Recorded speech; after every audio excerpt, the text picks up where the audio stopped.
I get to grips with this place? How do I begin to understand a landscape that is as rich and as vivid as this? Actually, it's quite easy. I'm going on safari. The name of the village may not be encouraging, though it's actually Gaelic for meadow. And Donald Riddell has promised me some unforgettable views as we head to the hills. To see them, he's going to take me onto private estate land where I couldn't otherwise go. For those with the time, these trips are also about seeing Scottish wildlife. But for me, on a flying visit, it's a quick way to get to know the area. Where are you taking me, Donald? Oh, well, this is Dull Forest, and we're going to head up to a viewpoint at about 1,500 feet. We'll get a lovely vista down into the valley bottom.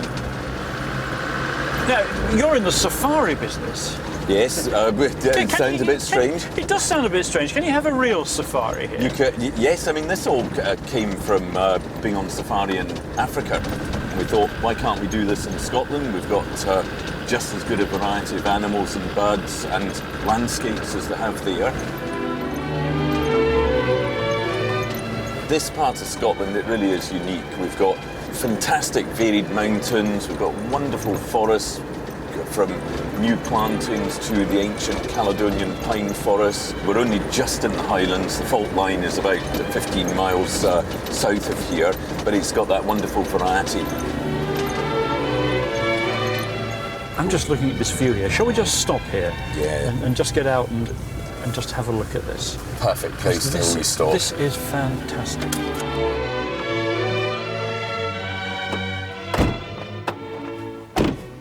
I wouldn't say this lightly, but this is breathtaking. It is breathtaking. I mean, you've got the most amazing views from up here. You can see for miles and miles. And you've got the whole valley laid out before you. Very few places in Scotland you can see this sort of depth of view. Loch Tay in the distance over there, River Tay running down to the market town of Aberfeldy.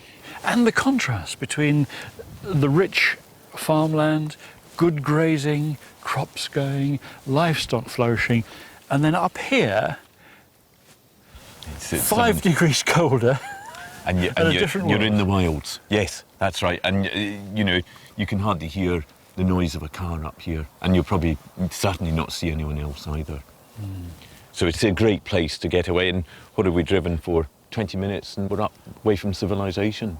Is this one of those views that's different every time you look at it? Yeah, absolutely it is. And I mean, you can just see the sunlight starting to come back onto the fields over there, and it changes the whole complexion of the day, doesn't it?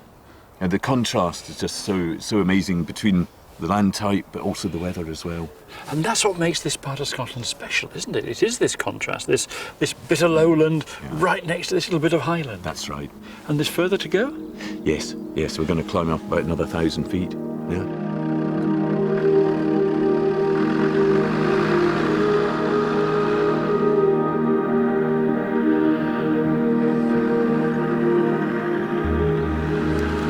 If the first part of our climb was about looking down into the valley of the Tay, the second half is about looking up at the mountains.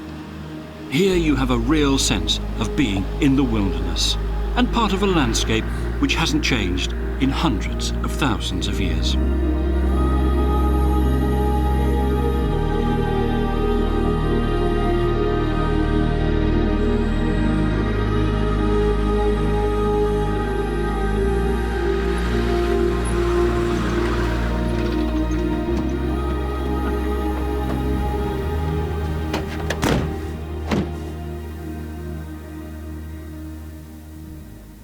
It just gets better and better. Better, doesn't it?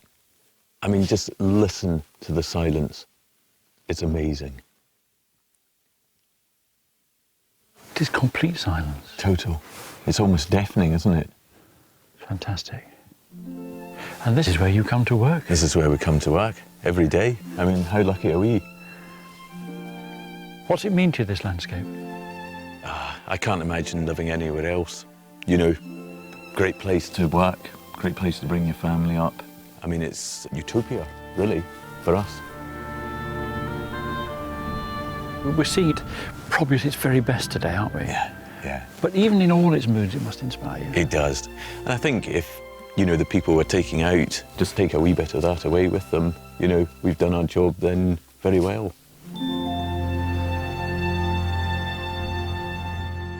Can I ask you one last question? Yeah. Donald. I know what's coming. Where's your trousers? Where's my trousers?